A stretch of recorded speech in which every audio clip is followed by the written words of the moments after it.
Hello dear student, स्वागत है आपका हमारे इस यूट्यूब चैनल में जिसका नाम है सक्सेस जोन टेक्निकल क्लासेस। आप यहां पर fitter, Turner, machinist, grinder, welder और इलेक्ट्रिशियन ट्रेड से संबंधित सभी कंपटीशन एग्जाम की तैयारी कर सकते हैं। साथ ही चैप्टर वाइज टॉपिक भी आपको प्राप्त होगा और आप वीक में 5 डेज ऑनलाइन एग्जाम भी दे सकते हैं।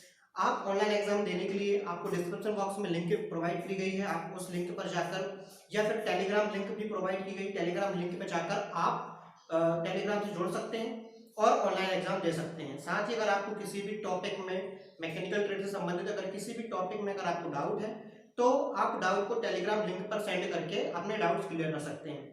ओके, एक बहुत ही अच्छी खबर आई है कि हमारा जो डीएमआरसी मेंटेनर फिटर का जो रिजल्ट है वो आ चुका है। तो जिन जिन स्टूडेंट का सिलेक्शन हो चुका है उन सारे स्टूडेंट को बहुत बहुत बधाई, और जिनका भी सिलेक्शन नहीं हुआ है तो वो लोग निराश बिल्कुल भी ना हो, क्योंकि निराश होने से कभी भी आप सफल नहीं हो पाएंगे। तो हमेशा अपने मन में आशा रखिए, हमेशा अपने मन में विश्वास रखिए और सक्सेस जोन के प्रति विश्वास रखिए ताकि आप जल्दी से जल्दी सफल हो सकें। और दूसरी बात ये कि आप अगर जब से भी पढ़ाई स्टार्ट कर रहे हैं, अगर आप किसी कहीं सिलेक्शन लेना चाहते हैं, कहीं से भी अगर आप पढ़ाई स्टार्ट कर रहे हैं तो आपको कुछ समय चाहिए। जब तक आप पढ़ाई में समय नहीं देंगे, जब तक आप किसी टॉपिक पे समय नहीं देंगे, तब तक आप किसी भी कंपटीशन को फाइट नहीं कर सकते हैं। इसलिए समय दीजिए और जुड़िए सक्सेस के साथ। अगर आपने अभी तक वीडियो को लाइक नहीं किया है तो वीडियो को लाइक भी कर दें और वीडियो को सब्सक्राइब कर दें ताकि आपको और भी वीडियो प्राप्त हो सके। आज का हमारा जो टॉपिक है lathe change gear unit part 3 में गियर ट्रेन के बारे में आज हम बताने वाले हैं, क्योंकि जो हमारा आज के बाद की जो वीडियो आएगी वो टम्बलर गियर मैकेनिज्म से आएगी। और टम्बलर गियर मैकेनिज्म में काफी सारे गियरों का प्रयोग किया जाता है।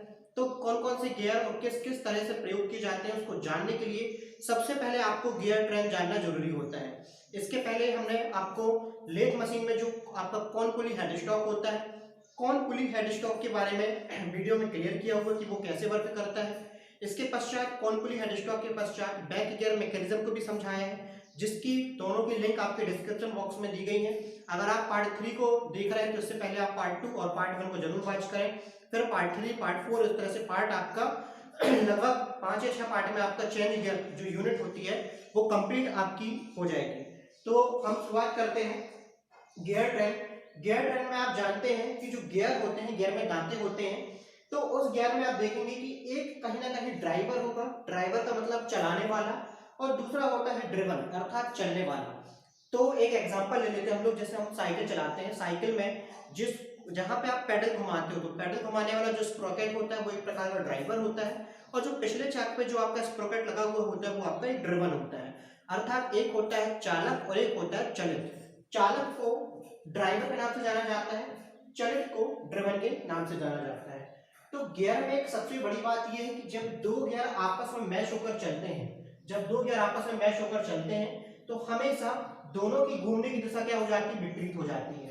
तात्पर्य यह है कि जब आपका ये वाला गियर जो ड्राइवर गियर है अगर इस डायरेक्शन में घूम रहा है तो आपका जो ड्रिवन गियर हो जाएगा उसके विपरीत डायरेक्शन, अगर ये क्लॉकवाइज दिशा में घूम रहा है तो ये हो जाएगा आपका एंटी क्लॉकवाइज दिशा में घूम जाएगा, ये हो जाएगा आपका एंटी क्लॉकवाइज दिशा में घूम जाएगा।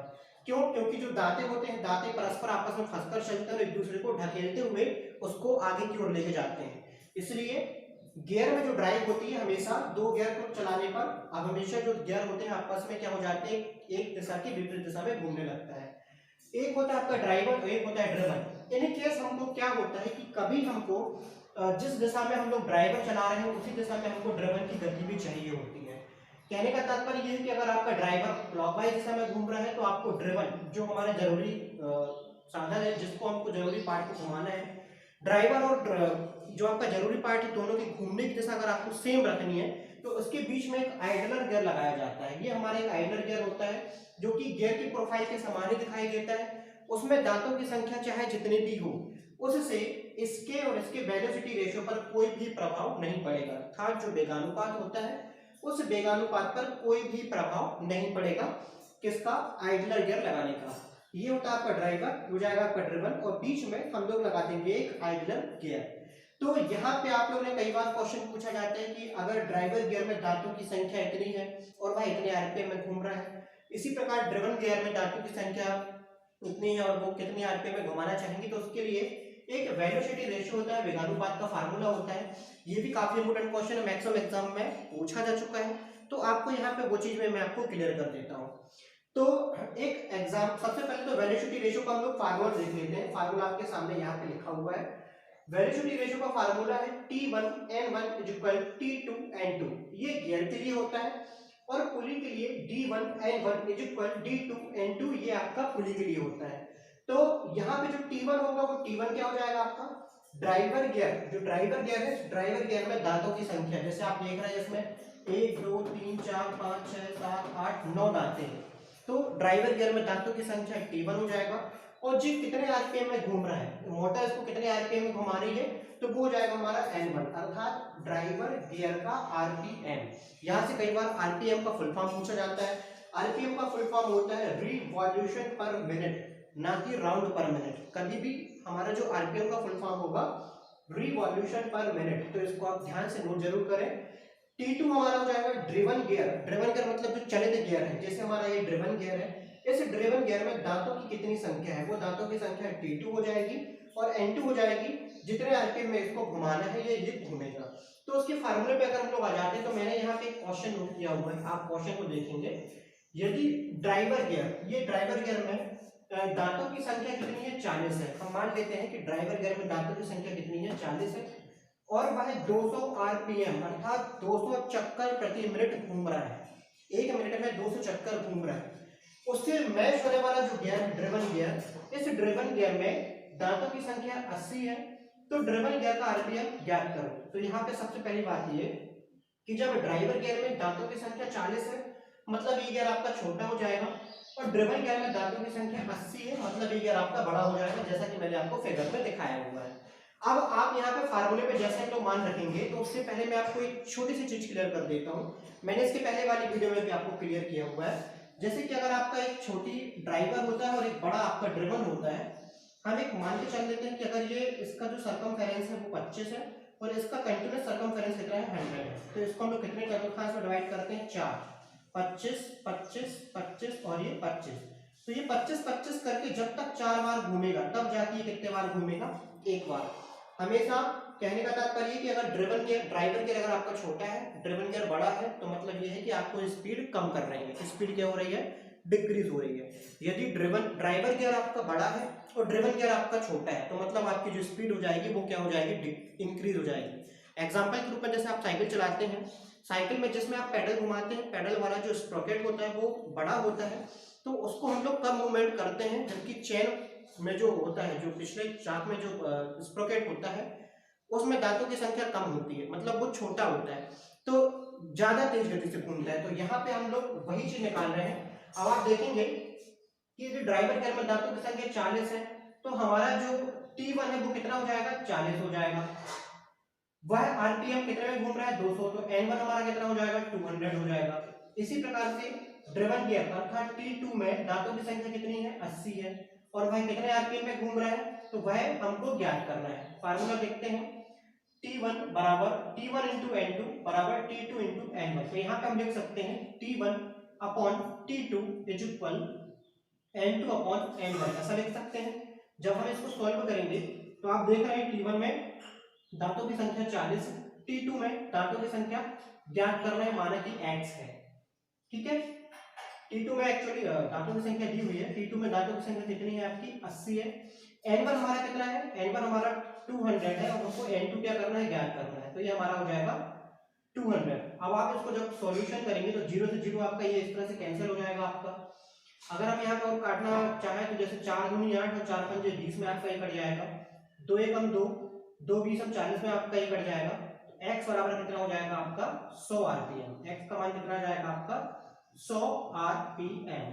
कहने का तात्पर्य ये कि ड्राइवर गियर छोटा है जब तो वह ज्यादा आरपीएम में घूम रहा है, ड्रिवन गियर आपका बड़ा है तो वह कम आरपीएम पे घूमेगा। अब हम लोग आ जाते हैं गियर ट्रेन में।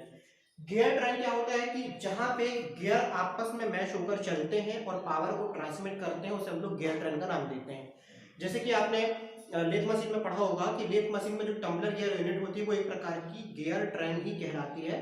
पावर को स्पिंडल गियर से स्टड गियर और स्टड गियर से लीड स्क्रू गियर तक ट्रांसमिट करने के लिए पूरी एक गियर ट्रेन की गणना की जाती है। हमारे पास दो प्रकार की आपकी गियर ट्रेन होती है। एक होती है हमारी सिंपल गियर ट्रेन और एक होती है हमारी compound gear train. Simple gear train में चलते हैं। सिंपल गियर ट्रेन में जहां पे केवल एक ड्राइवर और एक ड्रिवन हो, ओनली एक ड्राइवर हो और एक ड्रिवन हो, और उनके बीच में एक आइडलर हो या ना हो, उससे कोई इफेक्ट नहीं पड़ता, उनके बीच में एक आइडलर हो या ना हो। तो इस गियर ट्रेन को जहां पे केवल एक ड्राइवर है और एक ड्रिवन है, उसे हम लोग बोलते हैं सिंपल गियर ट्रेन। अब यहाँ पे आप देखेंगे कि जो ड्राइवर गियर है, ड्राइवर गियर का डायरेक्शन क्लॉकवाइज दिशा में है, आइडलर गियर ने उसको एंटी क्लॉकवाइज किया। आइडलर गियर जब एंटी क्लॉकवाइज हो गया तो आपका ड्रिवन गियर जहां पे हमको पावर एक्चुअली चाहिए थी वो किस डायरेक्शन में हो जाएगा, सेम ड्राइवर गियर के डायरेक्शन में। जिस डायरेक्शन में आपका ड्राइवर गियर चलता है उसी डायरेक्शन में आपका ड्रिवन गियर चलेगा। कब? इन केस जब आप बीच में क्या लगा रहे हैं, आइडलर लगा रहे हैं। और जब आप आइडलर गियर नहीं लगाते हैं तो ड्राइवर गियर और ड्रिवन गियर की घूमने की दिशा क्या हो जाती है, विपरीत हो जाती है। तो यहाँ से आपकी ये सिंपल गियर ट्रेन कंप्लीट होती है। सिंपल गियर ट्रेन में जो वेगानुपात प्राप्त होता है वो लिमिटेड प्राप्त होता है, एक निश्चित ही वेगानुपात प्राप्त कर सकते हैं। अगर हमको बहुत ही ज्यादा मात्रा में वेगानुपात प्राप्त करना है, अत्यधिक मात्रा में वेगानुपात प्राप्त करना है, अर्थात अलग अलग स्पीड में हमको रेशो प्राप्त करना है, तो उसके लिए हमारे पास होती है compound gear train. Compound gear train में जहां पे दो या दो से अधिक ड्राइवर होते हैं और दो या दो से अधिक ड्रिवन होते हैं। जैसे आपने देखा यहाँ पे, जैसे मैंने आपको बताया यहाँ पे कि सबसे पहले हमने एक ड्राइवर लगा के रखा हुआ, ये हमारा ड्राइवर है, मोटर के माध्यम से घूम रहे हैं। इस वाले गियर ने इस वाले गियर को घुमाया जहां पे लिखा हुआ है आपका फर्स्ट ड्रिवन, जो कि आपका लिखा हुआ है क्या, फर्स्ट ड्रिवन। ये हो जाएगा आपका फर्स्ट ड्रिवन। क्या हो जाएगा आपका ये फर्स्ट ड्रिवन। ये जो आप देख रहे हैं सबसे पहले आपका ये फर्स्ट ड्राइवर, इसके पश्चात आपका ये फर्स्ट ड्रिवन, मतलब ये इस डायरेक्शन में घूम रहा है तो ये इसके विपरीत डायरेक्शन में घूमना स्टार्ट कर देगा। ठीक है। अब आपका ये फर्स्ट ड्रिवन के जस्ट आगे, जैसे मैंने यहाँ पे बताया होगा आपको कि ये हमारा जैसे फर्स्ट ड्राइवर है, फर्स्ट ड्राइवर के माध्यम से फर्स्ट ड्रिवन जो हमारा है वो क्या होने लगा, घूमना चालू कर दिया। फर्स्ट ड्रिवन हमारा घूमना चालू कर दिया। फर्स्ट ड्रिवन के जस्ट आगे बोल्ट के माध्यम से हम लोगों ने एक गियर को और अटैच कर दिया। ये गियर आप देख रहे हैं दोनों कॉन्सेंट्रेट है, लेकिन हमने एक छोटा गियर फर्स्ट ड्रिवन के आगे हमने एक छोटा गियर अटैच किया है। ये छोटा गियर हमने अटैच किया है जिसे हम लोगों ने सेकेंड ड्राइवर का नाम दिया है, जो कि उसी स्पीड में घूमेगा जिस स्पीड में आपका फर्स्ट ड्रिवन घूम रहा है। बस इतना अंतर हो जाता है, फर्स्ट ड्रिवन में धातु की संख्या अलग हो जाती है, सेकेंड ड्राइवर में धातु की संख्या अलग हो जाती है। क्यों? क्योंकि हमको जो वेगानुपात प्राप्त करना है वो काफी ज्यादा प्राप्त करना है। इसके पश्चात अब आपका जैसे ये सेकेंड ड्राइवर हो गया, सेकेंड ड्राइवर ही आपके सेकेंड ड्रिवन को घुमा रहा है, ये सेकेंड ड्राइवर हो जाएगा क्योंकि ये इसके माध्यम से घूम रहा है तो ये ड्राइवर हो जाएगा, और ये इसके पश्चात इसको घुमा रहा है अर्थात ये सेकेंड ड्रिवन को घुमा रहा है, ये सेकेंड ड्रिवन हो जाएगा। जैसे हमारा ये पहला गियर, पहले गियर में दूसरे गियर को घुमाया तो ये हमारा ड्राइवर ड्रिवन हो जाएगा। इसके द्वारा ये आपस में घूम रहा है तो ये पुनः एक और क्या हो जाएगा आपका ड्राइवर हो जाएगा, और इसके माध्यम से हम लोग ये गियर को घुमा रहे हैं। ठीक है। अब इसके लिए इसके आगे हम देखा एक गियर और लगा के रखा हुआ है तो ये हो जाएगा ड्राइवर, और अंत वाला क्या हो जाएगा, ड्रिवन हो जाएगा। तो ये देखेंगे आप लोग, इसने इस बड़े वाले गियर ने सबसे पहले इस गियर को घुमाया तो ये फर्स्ट ड्रिवन हो गया। फर्स्ट ड्रिवन के आगे एक और गियर लगाया गया है, वो हो जाएगा आपका सेकेंड ड्राइवर। सेकेंड ड्राइवर ने थर्ड वाले एक और गियर को घुमाया जिसको हम लोगों ने सेकेंड ड्रिवन का नाम दिया, और सेकेंड ड्रिवन के आगे एक और गियर लगा हुआ है छोटा जिसको हम लोग बोलते हैं थर्ड ड्राइवर, और थर्ड ड्राइवर के माध्यम से अंतिम गियर चलता है जिसको हम लोग बोलते हैं थर्ड ड्रिवन। तो इस तरह से कंटिन्यूअस एक गियर से दूसरा गियर, दूसरे गियर से तीसरा गियर क्रमशः ड्राइवर ड्रिवन करते हुए जब जोड़े जाते हैं, जहां पे वेगानुपात काफी ज्यादा प्राप्त करना होता है, तो वो हमारा कंपाउंड गियर ट्रेन के नाम से जाना जाता है। तो ये हमारे यहाँ पे कंपाउंड गियर ट्रेन क्या होती है, क्लियर हो जाती है। पुनः एक बार सिंपल गियर ट्रेन, ये सिंपल गियर ट्रेन में केवल एक ड्राइवर एक ड्रिवन होता है, तो ये हमारी सिंपल गियर ट्रेन हो जाएगी। बीच में आइडलर गियर को सिर्फ इसलिए लगाया जाता है ताकि जो घूमने की दिशा है, ड्राइवर गियर और ड्रिवन गियर की घूमने की दिशा दोनों क्या हो सके, सेम हो सके, इसलिए बीच में क्या लगाया जाता है, आइडलर लगाया जाता है। अब कंपाउंड गियर ट्रेन क्या होती है, कंपाउंड गियर ट्रेन में जहां पे दो या दो से अधिक ड्राइवर और तथा दो या दो से अधिक ड्रिवन होते हैं, वो हमारी कौन सी गियर ट्रेन होती है, कंपाउंड गियर ट्रेन होती है। जिस तरह से हमारी ये बनी हुई है compound gear train complete. Compound gear train का मतलब होता है कि पहला ये आपका ड्राइवर हो गया, ये ड्राइवर इसको घुमाता है, तो ये ड्राइवर हमेशा जिसको घुमाता है उसको ड्रिवन का नाम दिया जाता है। अब इस ड्रिवन के ऊपर एक गियर और अटैच किया गया है, गियर के ऊपर एक और गियर, मतलब ये जैसे हमारा ये एक गियर और इसके ऊपर एक गियर और हमने अटैच कर दिया इस तरह से एक बोल्ट के माध्यम से। तो ये हमारा ड्रिवन था, लेकिन ये क्या हो जाएगा, ड्राइवर हो जाएगा।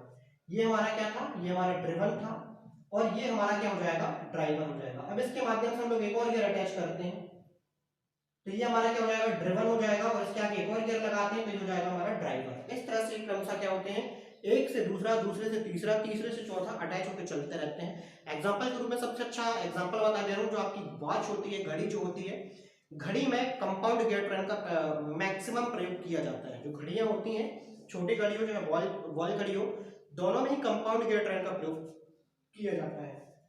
तो इस तरह से हमारा ये कंप्लीट होता है हमारा कौन सा, लेथ चेंज गियर यूनिट का पार्ट तीसरा, गियर ट्रेन। इसके जस्ट अगले वाले भाग में टम्बलर गियर के बारे में आपको बताया जाएगा। तो टम्बलर गियर के लिए भी आपको डिस्क्रिप्शन बॉक्स में आपको लिंक प्रोवाइड हो जाएगी आगे चलकर। तो बने रहिए लगातार सक्सेस जोन के साथ। और यदि आपने अभी भी चैनल को सब्सक्राइब नहीं किया है तो आप चैनल को सब्सक्राइब कर लें, ताकि आपको आने वाली और भी जो वीडियोस हैं, न्यू वीडियोस और जो भी हम एग्जाम के सॉल्यूशन कराते हैं, वो सारे आपको जल्दी से जल्द प्राप्त हो सकें और आप जल्द से जल्द जॉब प्राप्त कर सकें। इसके साथ बने रहिए सक्सेस के साथ। नमस्कार।